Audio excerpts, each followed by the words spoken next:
Morning. Our interview is with Jack Mullet. He lives in Washington Township. He's a lifelong resident of Washington Township. He's got a lot of stories to tell about his farm and some dates that we'll enjoy listening to. So we'll turn it over to Jack and kind of let him go however he wants to do it. Well, first of all, everybody calls me Jack, but my name is actually Harold. And I'm 90 years old. I was born on the farm I'm living on now. As a little background, my great-grandfather walked over from Ohio into Washington Township following his girlfriend over here, which wasn't old enough to get married yet. So they got married in 1865.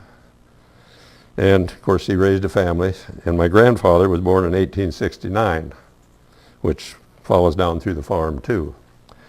During the course of my great-grandfather's venture over here, I don't know where he got any money or what he worked at, but he ended up with a steam engine, a sawmill, a thrashing machine, a clover huller, and he basically never farmed anything himself. He bought 3 80-acre farms, which were located right side by side in Washington Township. But he hired a man or two to work for him, and their room and board is about $1 a week, and that was it, you know. But I ended up with one of the 80-acre farms and half of one of the other ones, which one was bought in 1888, one in 1886. Now back in those days, I mean, I'm not sure, a lot of this land was probably wooded yet because it hadn't all been cleared. But like I say, he made his most generally he made his money from thrashing and sawing lumber for everybody. And I used to have his old record book that showed who all owed him money for doing this and that, but somewhere or other it's disappeared, so I'm not sure where it's at anymore. Anyhow, back in those days, in the early days of me working on the farm with my father, our rotation was just corn, oats, wheat, hay, and pasture. Soybeans hadn't been introduced into this country yet. I was probably about 10, 11 years old when we planted the first soybeans. Now they were planted to make hay out of.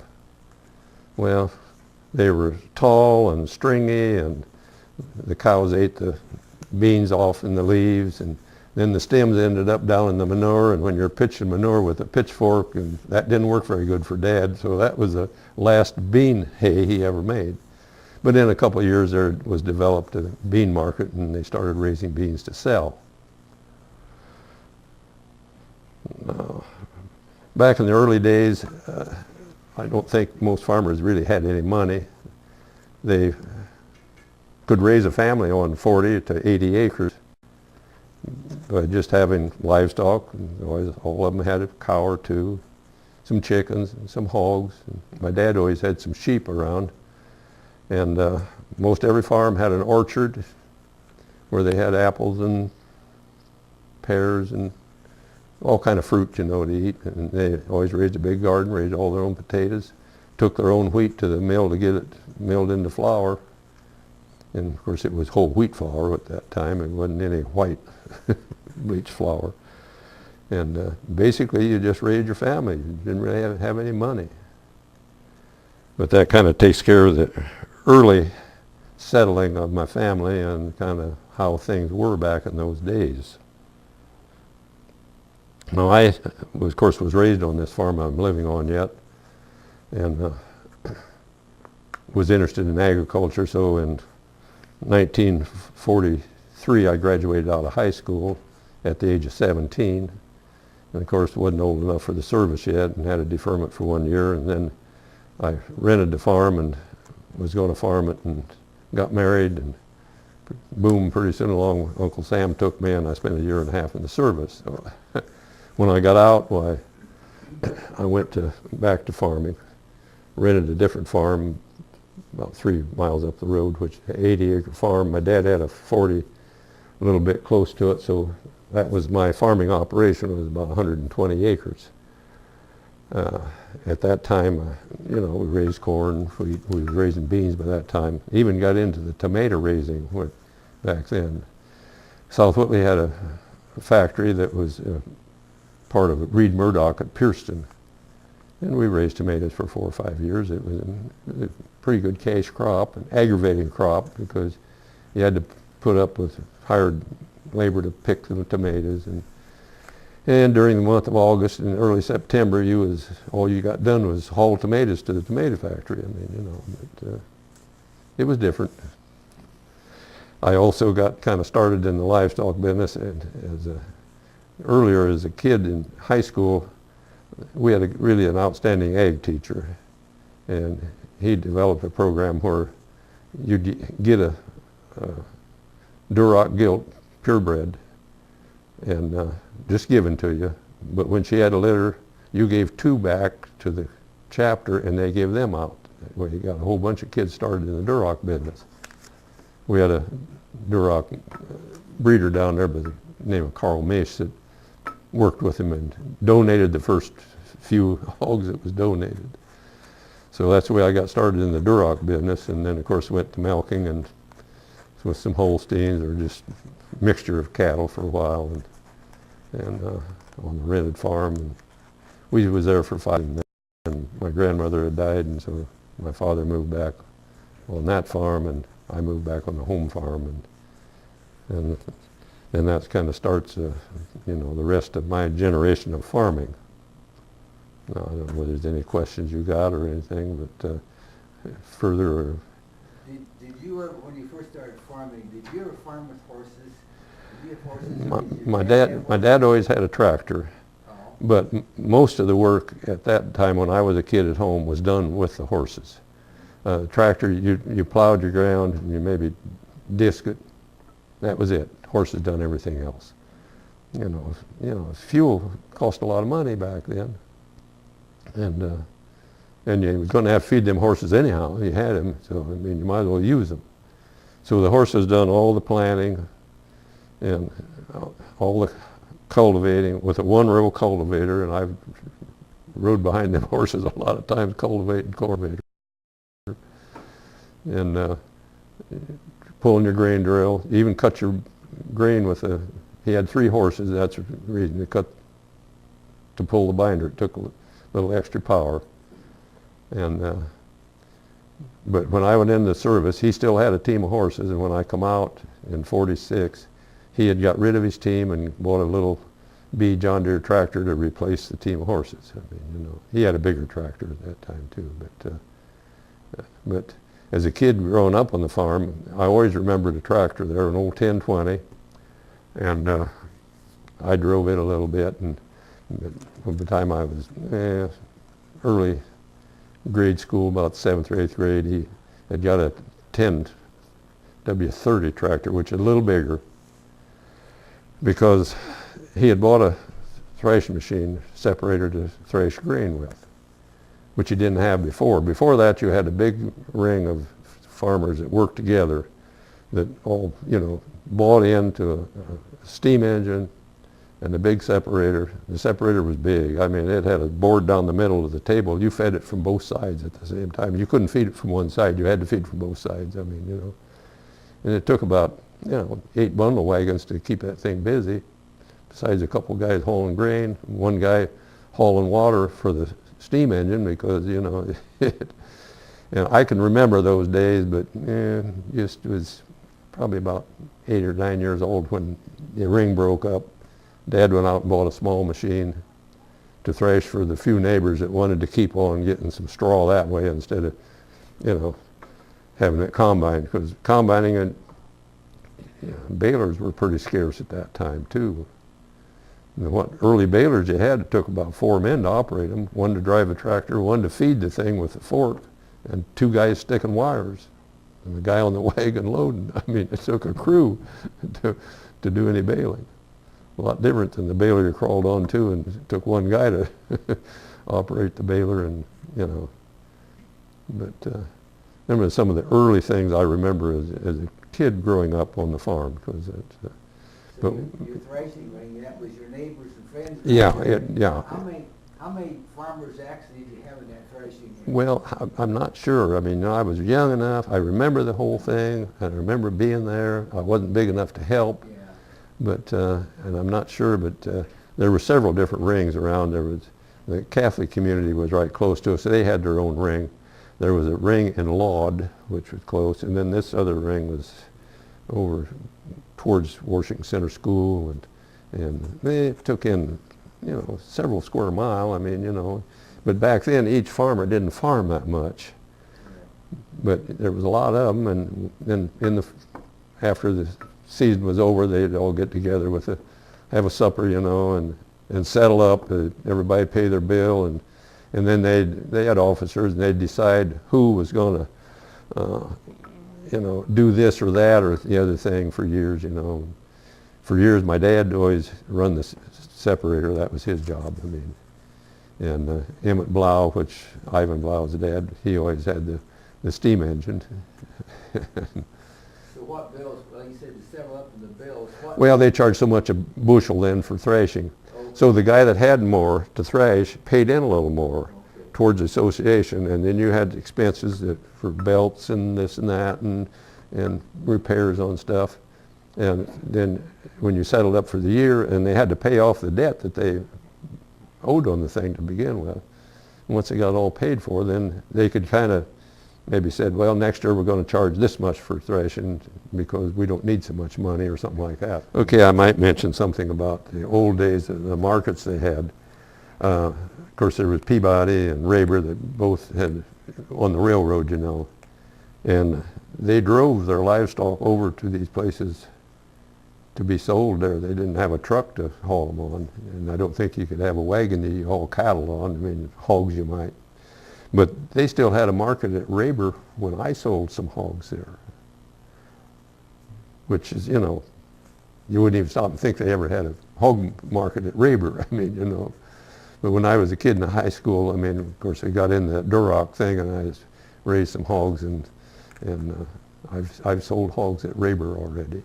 On these drives, did you use horses, or did you get just several guys, or how did you drive them over there? Oh, you go down these roads, and about everybody had fences back in those days. You know, the farms are fenced, probably a rail fence, but I can remember some rail fences on our farm yet. But this is before my time, because when I was little, my dad had a Model T truck. You know, he could haul livestock, but this was earlier days but I can remember yet selling hogs at the Raber on a market there for hogs when I was a kid in school.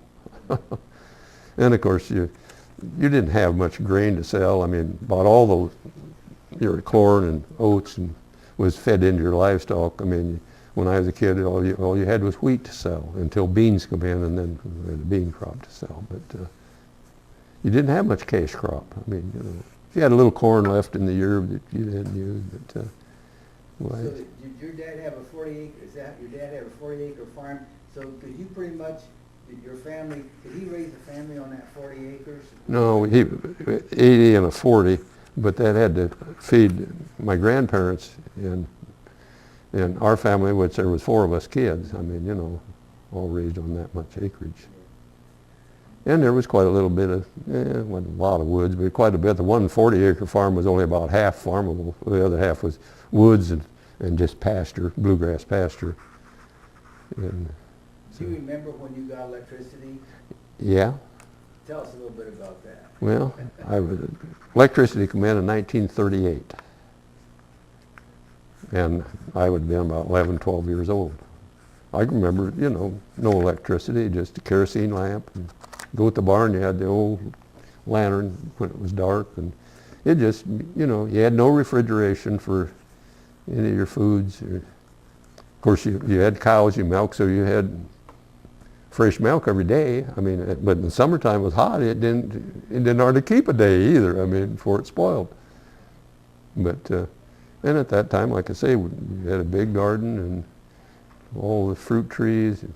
You always made a bunch of cider every fall, and then part of it you left turned to vinegar, so you needed vinegar to use in the wintertime, and it was just, but electricity was, you know, yeah, I remember the days when you didn't have any too. Yeah. And I can remember when they first put it in, your minimum bill was $2.50. In other words, if you didn't use that much, it was still going to cost you $2.50. Can you imagine getting by? And a lot of people got by on $2.50 a month because all they had was just a few lights, around the house. No other appliances were, come in yet for them, and probably your bulbs probably wasn't over 60 watt or anything, But that was big light compared to a kerosene lamp. Yeah. So tell us a little about the schools in your area there. Where did you start school? Was it a one-room school? Oh, no, it was consolidated. Washington Center was consolidated before Jefferson was, because I was in the 3rd grade when Jefferson completely went into a one-room, or major school, together. They had little one-room schools around. My oldest sister in Washington Township started at a one-room school, and she was 9 years older than me. And my other sisters, didn't start in one-room school. So, what year they consolidated, Washington Center always had a high school, but the littler kids went to these little grade schools around. So they added on to the high school and put everybody centrally into it. So, no, I never started to one-room. So do you remember each township, how many, did each township have a high school back when you were going to school? Yeah, Washington, Jefferson. The only ones that didn't was, even Etna had a high school, just for Etna Township. Troy didn't have one. The kids out of Troy went to Larwell to school, so Troy never had one. Columbia Township never had a high school. They had a grade school, and then the kids all went to Columbia City. Thorn Creek kids back then went to Columbia City to high school. But Washington, Jefferson, of course, South Whitley, Churubusco, Coessey, they all had high schools back when I went to school. Anything else you'd like to share with us, Jack? Well, living in Whitley County, or? Yeah, well, I just, other than, kind of what I went through on farming, what kind of an operation I had, or one thing or another. And I started farming in 1947, which was when I got out of the service. And of course, a lot easier if you had a father that farmed too, because I could buy a little bit of equipment, then I could use his on all the rest of it. So I bought an old tractor and a plow and a disc and a corn planter, and then I used his equipment for combining. And he always had a corn shredder where we shredded corn, used that. And a lot of the equipment he owned. And by working together over the years, gradually when something went bad, we traded his in on something new, and I bought the new piece of new. Finally, then I owned all the equipment, and he didn't own it anymore. But what was the cost of some of that equipment? I don't remember. In 1972, I bought a new 40-20 John Deere, and I traded in something and paid $8,000 for it. I still had that tractor 2 years ago, and it was all original, and I sold it at sale, and it brought $30,000.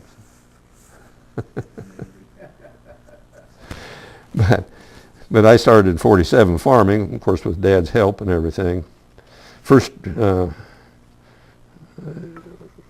tractor I had was about a 39 John Deere A I'd bought.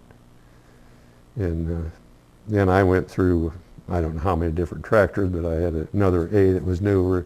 I had a G, I had a 30-20, I had a 40-20, I had a 44-30 when I actually quit farming. And I had some second tractors in, like a 60 with a loader on, because I had livestock. And I kind of got into the milking business, even from when I first started, but I got into the Holstein, registered Holstein then, and went grade A in 1958 with a bulk tank. And then my kids all got growed up and out of school, and along about 70, or 71, I got rid of the cattle. That was enough. No help to do anything. And I still kept some hogs around for a few years, and finally got rid of all those. Went just strictly to grain farming. And the first farm I had bought was part of the home farm in 1962, and I gave $400 an acre for it. I bought just 40 acres of the 80 because I wanted to fix up for grade A. I wanted to put up a silo for feed, and I didn't want to put this up on a farm that didn't belong to me. So I mean, you know, Dad sold me that much of it. Later, I purchased the rest of the 40 in '69, and then I bought another farm in '73, one in '85, and one in '88. So now I had a total of 273 acres. What's the most you ever paid per acre? About 800 an acre for the last. And then I rented a farm out in Jefferson Township, 160 out there. So when I quit farming, I was farming around 400 acres, which by myself, I mean, you know, so strictly grain farming at that point. What about the price of grain over the 30 years? Well, I did able to go back and find a little bit on some years, but a lot of it was difficult to find. I mean, hard to find records on. But I did have a little book that I kept track of what I'd done on each farm, and once in a while I'd put down in there if I contracted some grain. I mean, you know, so I had a price then. And in the 50s, I remember that corn was about $2 a hundred. Of course, it was all ear corn. You didn't have no shell corn. So it was sold priced by the hundred, $2 a hundred. In '71, I found where I'd contracted some corn for $1.25 a bushel, and some beans for $3.08. Wheat for $1.60. Now those were all in '71. I mean, just contracts. Seed corn back at that time was $12 a bushel. What is it today? Over 300. Well, depending on whether you get it with the chemical on or not, but I mean, you know. But back then, I of course didn't charge maybe your landlords quite as much for combining. About $8 to $10 an acre was all you charged them for combining. I mean, back then, quite a difference in some of the prices on that stuff. And I don't know whether I got. And it asks the questions in there. You know, when did you first get electricity? Well, 1938. We first got a bathroom in 1954. That was after I moved back down on the home farm. You had electricity, but there was no water pressure, you know, so that's when I put the electricity in. First farm we was on, we couldn't get a phone because the phone line didn't run down and they wouldn't run a line down to it. So 52 was the first we had a phone. Well, like I said, my first automobile was a 1938 Plymouth.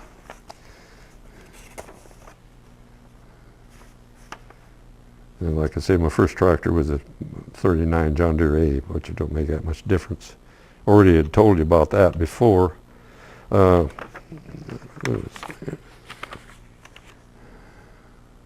much did that first car, do you remember how much you paid for your first car? No, I don't remember. It was probably not very much. I mean, you know, it was used, and I had, of course, nothing to trade in. I bought it out of a used car lot in Fort Wayne. I mean, So how long did you keep that car? oh, I think I still had it when my wife still had it when I got out of the service, maybe. And then somehow or other, my dad had a '37 Ford that he had bought new, and I think I ended up with that for a while. I mean, he had bought a different car. But some of the first years of farming, after I got out of the service, I mean, the Army, the government did have a GI farm school back at that time. So a bunch of us went to South Whitley to a GI farm school, in which you had classes at night, and you was required to attend, and you had to keep some records on this and that. And I'm not sure what we got paid a month. I mean, it lasted about a year, which, well, it was pretty good help for you just getting started, and you didn't have any money, and you was trying to buy equipment. But then there's a lot of them middle years of farming in there, pretty tough too, and that's when, of course, the farmers all got blamed for getting handouts from the government, but the government guaranteed the price on grain. So if, you know, if corn was only $2 a bushel and they said it should be worth $2.50, the government paid you the 50 cents in between. So you can maybe call it a handout, I don't know if you want to. It kept the family farm in business and kept the big farms, the big co-op farms, and taken over everything, which probably was good for the country. We still got family farmers yet. I mean, you know. Well, we had to feed the country, and so someone Well, had yeah, to raise that. but you know, if all the little farmers went broke, I mean, you know. Somebody has to raise Yeah, the crops but, for people to eat. Of course, I served on that ASCS committee for 19 years of Whitley County. I served one term as trustee of Washington Township when I had a school to run. So, I mean, I've dabbled in, sold insurance on the side for a while. And I was thinking back the other day when we first got out of the service, in the wintertime, we'd try to get a winter job if you could, because, you know, you had a family to feed. And a couple of years I worked at International Harvester, one of the best paying places there was around. And our night pay on third trick was $1.90 an hour. And that was big money then. You couldn't feed yourself on it now, hardly. I don't know, is there any questions you got, Ron? I think you pretty well covered it. If you The only- anything else you'd like to share with us? Well, the only thing there was a last question there. What do you think was the biggest thing that contributed to farming? Well, I think electricity was about the biggest thing that came into this country. When you stop and think all the jobs that it does for you that you couldn't do if you didn't have electricity. I'm sure there'd be ways of figuring out a way of, with a gas engine, of running hydraulic motors to do some stuff, but it wouldn't be economical like electricity is. The Amish do it yet.